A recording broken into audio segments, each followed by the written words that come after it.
আমার হাতের এই 13 Pro Max সহ এখনো পর্যন্ত আমি 4টা ইউনিট ব্যবহার করছি এই ফোনটার, এবং এইটা আমি ব্যবহার করতে যে 2025 সালের শেষ সময়ে এসে একটা স্টেটমেন্ট খুব ইজিলি করতে পারি। সেইটা হলো দুইটা কারণে অ্যাপেলের ইতিহাসে এইটা স্মরণীয় হয়ে থাকবে বা বেস্ট হয়ে থাকবে। এবং এখন এটা আপনারা পুরাতন কিনতে গেলে অ্যারাউন্ড 64,500 টাকার আশেপাশে কিনতে পারবেন। তবে যে দুইটা কারণ আমি বললাম তার মধ্যে একটা কারণে চোখ বন্ধ করে এইটা আপনি কিনে ফেলতে পারেন এই বাজেট সেগমেন্টের যে কোনো ফোনকে রেখে। এইটা আবার আরেকটা যে কারণ আছে সেইটা যদি আপনি করেন তাহলে চোখ বন্ধ করে এই ফোনটা রিজেক্টও করে দিতে পারেন। সো বিস্তারিত ভিডিও দেখলে বুঝতে পারবেন। এবং যেমনটা বললাম 64,500 টাকায় বিক্রি করতেছে এটা ফারাজি টেকনোলজি। তারা রিসেন্টলি নতুন একটা প্রিমিয়াম আউটলেট করেছে, সেই জন্য 3,000 টাকায় নাকি 12 Pro বিক্রি করতেছে, সেরকম একটা ক্যাম্পেইনও চলতেছে। এই ভিডিওর ডেসক্রিপশনে তাদের বিস্তারিত আমি দিয়ে দিচ্ছি। তাদের ফেসবুক পেজে একটু ফলো দিয়ে রাখতে পারেন। আর এখন যদি ফোন কিনতে চান যে কোনো ব্র্যান্ড নিউ অথবা পুরাতন, অবশ্যই check them out. Jamuna Future পার্কে তাদের শোরুম রয়েছে। চলেন এবার মেইন আলাপে আসি 13 Pro Max কি অবস্থা 2025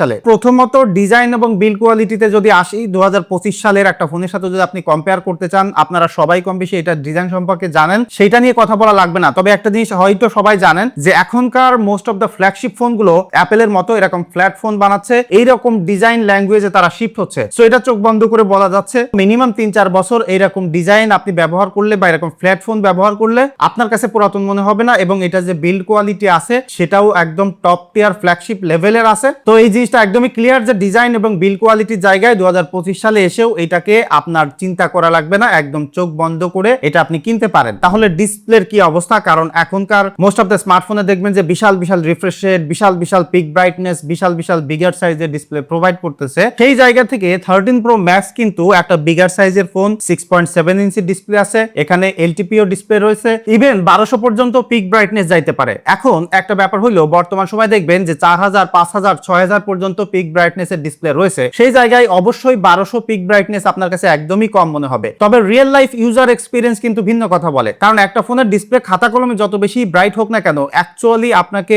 আন্ডার সানি কন্ডিশন বা হট কন্ডিশনে কত সময় ধরে আপনাকে আসলে ব্রাইট ডিসপ্লে প্রোভাইড করতেছে সেইটাই ম্যাটার করে। তো সেই জায়গা থেকে এই 13 Pro Max ব্যবহার করেন, এইটার ডিসপ্লেটাকে সহজে ডিম করবে না। লং টাইম ধরে ব্যবহার করতে গেলে একদম ব্রাইট ক্লিয়ারফুল একটা ডিসপ্লে দেখতে পারবেন। তবে যে নস্টা রয়েছে সেইটাকে আসলে কোনোভাবে জাস্টিফাই করা যায় না। এই জায়গায় অ্যাপলের ফোন কিনতে গেলে, ইভেন এখনকার একদম লেটেস্ট 17 Pro Max কিনতে গেলেও কিন্তু বিশাল সাইজের একটা ডায়নামিক আইল্যান্ড ডিসপ্লের এই জায়গায় আপনাকে একটু কম্প্রোমাইজ করতে হচ্ছে। এখন বর্তমান সময়ে একটা ফোনের আরেকটা গুরুত্বপূর্ণ ব্যাপার আমরা সবসময় দেখি যে সেটার পারফরমেন্স কেমন হবে, হাই এফপিএসে গেমিং করতে পারবো কিনা, লং টাইম ধরে সফটওয়্যার সাপোর্ট পাবো কিনা। সেই জায়গায় 13 Pro Max 2021 সালে রিলিজ হইলেও এখনো এত সুন্দরভাবে কোপ আপ করতে পারে।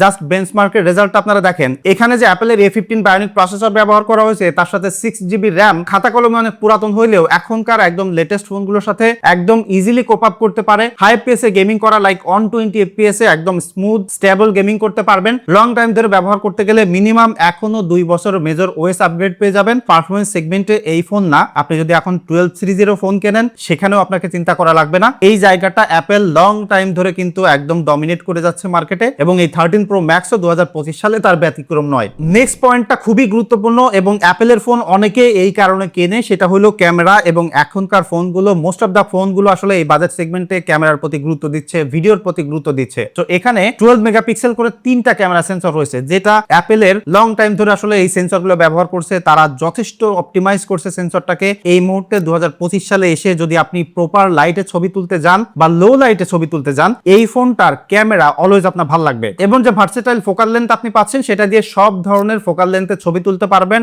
এক্সেপ্ট চাঁদের ছবি তোলা। কারণ আপনারা জানেন যে অ্যাপেল এখনো তাদের লেটেস্ট ফোনগুলোতে চাঁদের ছবি তোলার ক্যাপাবিলিটি দিচ্ছে না। তো এই জায়গায় এক্সপেকটেশনটা যদি আপনি না রাখেন, একদম রিয়েল লাইফ ইউজার এক্সপেরিয়েন্সের কথা যদি চিন্তা করেন, তাহলে এইটার ক্যামেরা সেটআপ আপনার ভালো লাগবে। তবে এই বাজেট সেগমেন্টে যেসব নতুন ফোনগুলো আছে বা ফ্ল্যাগশিপ ফোনগুলো আছে, সেইগুলোর থেকেও যে জায়গাতে এইটার ক্যামেরাটাকে আলাদা করছে সেটা হলো এটার পোর্ট্রেটের এক্সপিরিয়েন্স। আপনি চোখ বন্ধ করে পোর্ট্রেটের জন্য এই ফোনটা কিনতে পারেন। এটার যে 3x টেলিফটো লেন্সটা রয়েছে সেটা দিয়ে এত সুন্দর এজ ডিটেকশন এবং ন্যাচারাল কালার টোন আপনাকে দিবে, এবং টাইম অফ ফ্লাইট সেন্সর থাকার কারণে ডেপথ ম্যাপিংটা খুবই পারফেক্টলি করে। সো একদম ডিএসএলআর একটা ভাইবের পোর্ট্রেট ফটোগ্রাফি এখানে করতে পারবেন। আর যারা ভিভিড ফিল্টার পছন্দ করেন তাদের তো আর কথাই নাই, মোস্ট অফ দা জায়গায় আপনি স্যাটিসফাই থাকবেন। তবে অ্যাপেলের ক্ষেত্রে একটা জিনিস আপনারা সবাই কম বেশি হয়তো বা জানেন, যারা ব্যবহার করেন বা যারা করেন না তাদের জন্য একটু বলে রাখি, লো লাইটে পোর্ট্রেট তোলার ক্যাপাবিলিটি এটাতে আসলে ভালো না। ফেসে পরে রাতের বেলায় যখন একটু কম লাইট থাকে তখন অনেক নয়েজ চলে আসে, ডিটেইলও থাকে না ঠিক মতো। তবে আমি একটা জিনিস খেয়াল করে দেখছি যে মানে রিয়েল লাইফে ব্যবহার করতে গেলে না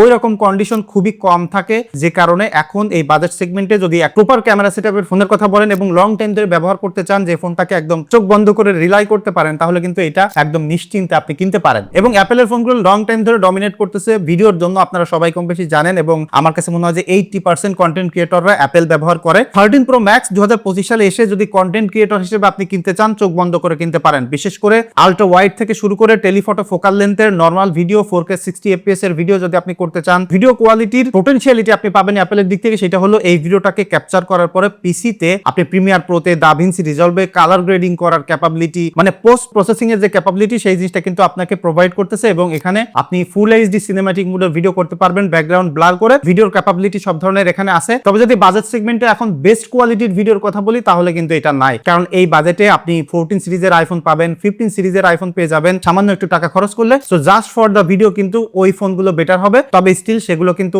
আইফোনই হবে। আর সেলফি ক্যামেরার ব্যাপারটা আপনারা সবাই জানেন, ন্যাচারাল সেলফি, ভিডিও কলিং এর এক্সপেরিয়েন্স, থার্ড পার্টি অপটিমাইজেশন কতটুকু কি আছে সেটা আপনারা জানেন। এবং এই ফোনটাতে আমি পার্সোনালি iOS 26 আপডেট করেছি, এবং আপডেট করার পরে একদম স্মুথ অ্যাজ বাটার চলতেছে, কোনো প্রবলেম হয়নি। সব ধরনের ফিচারগুলো এখানে পেয়ে গেছি এক্সেপ্ট এআই ফিচার, এবং অ্যাপেলের এআই কিন্তু এখনো খাতা কলমে, আপনারা সবাই কম বেশি জানেন। সর্বশেষ জায়গা হলো ব্যাটারি, এবং প্রো ম্যাক্স সিরিজের ফোনগুলোতে কিন্তু অ্যাপেল সবসময় আসলে বেটার ব্যাটারি ব্যাকআপ প্রোভাইড করে, এবং এখানেও কিন্তু তার ব্যতিক্রম নয়, কারণ 4352 মিলিঅ্যাম্পিয়ার ব্যাটারি আছে। এবং যেটা আমি ব্যবহার করতে যে 7 ঘন্টা পর্যন্ত স্ক্রিন অন টাইম পেয়েছি, আমার ডেইলি ড্রাইভার হিসেবে ব্যবহার করছি। প্রায় 2-3 দিন ধরে এটাকে ডে উইথ কন্টেন্ট বানানোর প্ল্যান করছি, বাট বিভিন্ন কারণে ভিডিওগুলোকে আমার ক্যান্সেল করতে হয়েছে অন্যান্য কাজের জন্য। তবে আমি 7 ঘন্টা করে স্ক্রিন অন টাইম পেয়েছি, যেটা আমাকে ইমপ্রেস করেছে যে লং টাইম ধরে ব্যবহার করতে গেলে, বা যারা হেভি ইউজার আছেন তারাও এটার ব্যাটারি ব্যাকআপের পোটেনশিয়ালিটি ইজিলি ব্যবহার করে ফেলতে পারবেন। তবে একটাই কনসার্ন, সেটা হলো লাইটনিং পোর্ট, এখানেই যান এক্সট্রা করে অ্যাপেলের কেবলটা আপনার ক্যারি করতে হচ্ছে। আর ছোটখাটো কনসার্ন যেটা আছে সেটা হলো এটা একটা বিগার সাইজের ফোন, হাতের মধ্যে ধরে একটু বালকি আর লাগে। অবশ্যই বড় সড়ো ফোনই কিনতেছেন, এই জিনিসটা মাথায় রাখবেন। ফোন কেনার পরে কভার কেসিং লাগাইলে ফোনটা আরো একটু বড় হয়ে যাবে। এবং